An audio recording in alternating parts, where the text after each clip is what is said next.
Assalamualaikum warahmatullahi wabarakatuh. Perkenalkan nama saya Laika Pradi dengan M242829. Di sini saya akan menjelaskan lab 11, yaitu tentang analisis regresi linear. Itu yang menggabungkan pembersihan data, dengan OTL dan feature engineer sekaligus. Jadi saya akan menjelaskan tahap pertama. Di tahap pertama ini uh, seperti biasa ya, mempersiapkan data dan pemodelan regresinya ya. Ada ini import Pandas dan NumPy, terus file sama filenya, terus penanganan missing value. Jadi kodenya mengulang kolom kategorikal, location, region, data, type, variety, dan lain-lain, dan mengisi nilai yang hilang dengan mode atau nilai yang paling sering muncul. Jadi fungsinya untuk memastikan data frame lengkap dan tidak ada baris yang harus dihapus karena missing value pada fitur kategorikalnya. Terus apa lagi ya? Outlier, terus feature engineering, terus finalisasi variabel dan konstanta.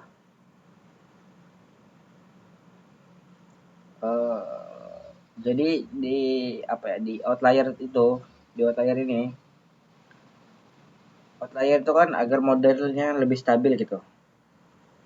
Jadi fungsi outlier itu yang mencegah outlier yang terlalu ekstrim, misalnya ketinggian yang tidak masuk akal, agar tidak mendistorsi hasil koefisien regresinya.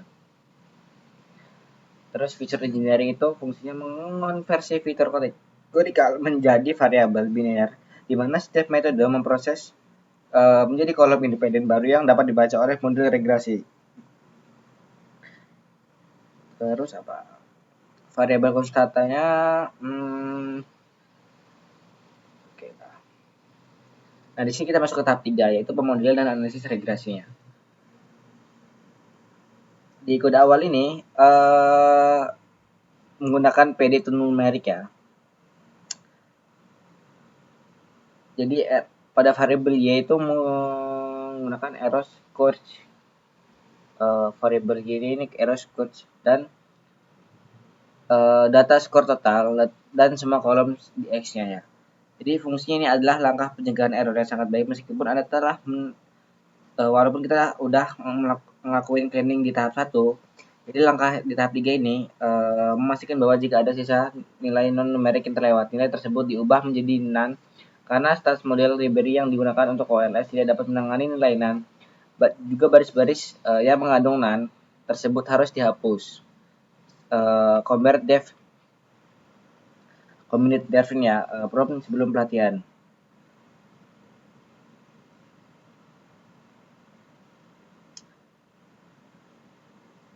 Pembuatan model dan pelatihan model OLS ini, atau ini ya, kode ini ya. Jadi fungsi baris ini adalah mendefinisikan model ordinary least squares metode kuadrat terkecil biasa. Ini adalah algoritma standar untuk regresi linear berganda. Melakukan proses matematis untuk menemukan nilai koefisien terbaik yang meminimalkan total kesalahan kuadrat antar prediksi model dan nilai y yang sebenarnya. Nah, ini adalah outputnya. Jadi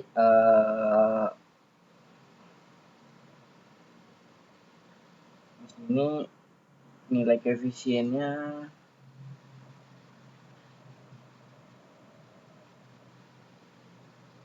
di sini output menunjukkan nilai koefisien regresi, yaitu menunjukkan pengaruh setiap variabel x.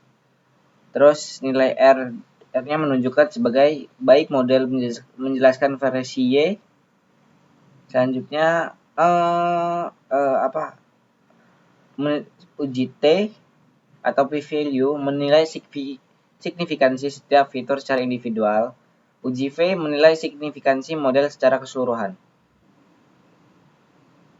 Tahap 4. Tahap 4 ini, jadi kode ini berfokus pada pengujian M4 asumsi dasar yang harus dipenuhi oleh model regresi linear. Berganda agar hasil statistik koefisien uji T, uji V, valid dan tidak bias. Uji normalitas. Jadi tujuan uji normalitas ini menguji apakah residual atau selisih antar nilai prediksi dan nilai aktual dari model Anda berdistribusi normal. Distribusi residual harus normal karena nilai p-value dan jadi kriteria lolosnya nilai p-value dari uji Jarque-Bera ini harus lebih besar dari 0,05 ya, harus lebih besar dari 0,05.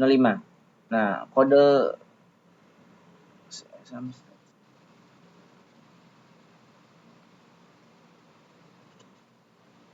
terus uji multikolinearitas menggunakan VIF.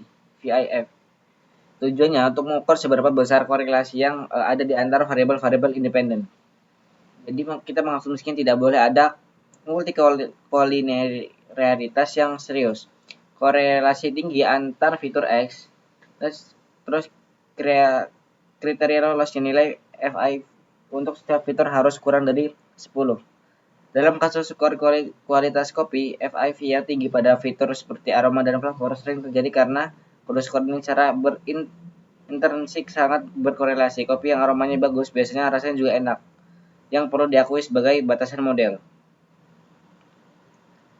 Terus uji heteroskedastisitas itu menguji apakah varian residual model bersifat konstan dan seluruh tentang nilai prediksi. Kita mengasumsikannya varian residual harus homoskedastisitas. Terus kriteria lolosnya nilai p-value dari uji Preus-Pagan harus lebih besar dari 0,05.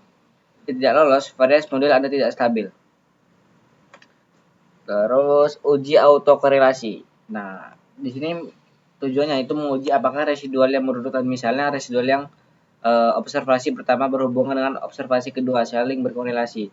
Juga tidak boleh ada autokorelasi dan nilai kriteria lolosnya itu nilai Darwin-Watson atau DW harus berada di sekitar 2, biasanya antar 1,5 dan 2,5. Jika mendekati 0 atau 4 berarti terdapat autokorelasi.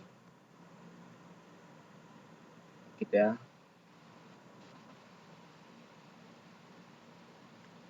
Tahap 5 ini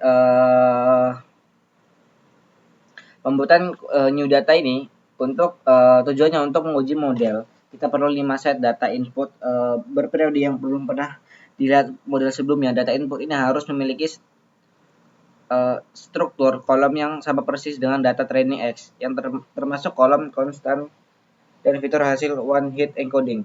New data dibuat sebagai data frame yang berisi 5 baris data dengan nilai asumsi untuk aroma, rasa, ketinggian, dan metode pemrosesan. Periode 1 memiliki skor aroma 7,5, ketinggian 1200 dan menggunakan pemrosesan Washed. Penyesuaian matriksnya penyesuaian matriks fiturnya. Jadi baris itu penyesuaian matriks ini untuk memastikan urutan dan jumlah kolom pada data input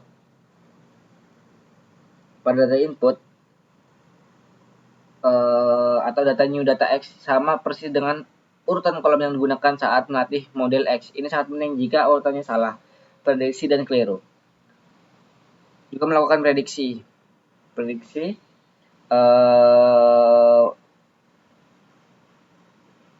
di hasil outputnya ini, kode ini mencetak hasil prediksi. Hasil output memberikan perkiraan skor total kopi untuk setiap skenario hipotesis yang merupakan tujuan akhir dari analisis regresi prediktif.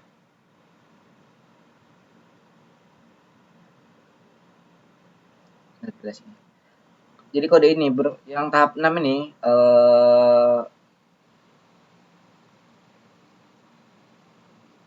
tahap 6 ini berfokus pada interpretasi nilai-nilai kuncinya yang diperoleh dari summary model regresi Anda yang bertujuan untuk menjawab seberapa besar pengaruh variabel independen terhadap skor Y, poin F, dan G.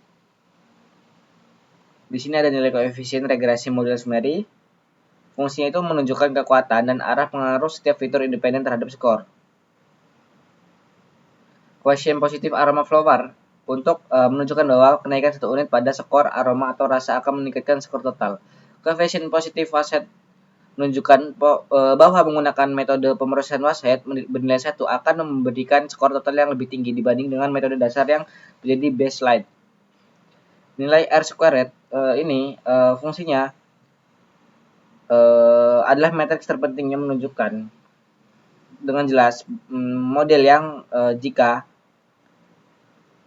pada skor total berhasil dijelaskan atau diprediksi oleh 4 variabel independen yang kita pilih nilai yang sangat tinggi, ini menandakan model fit yang sangat baik. Uji signifikan, uji T dan uji V, kode ini menampilkan value uji V dan value uji T.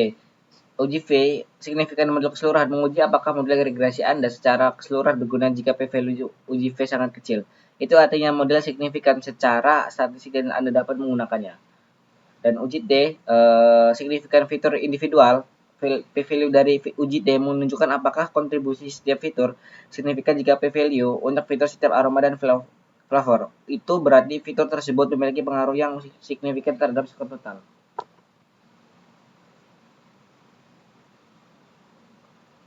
Nah, jadi baris yang kesimpulannya baris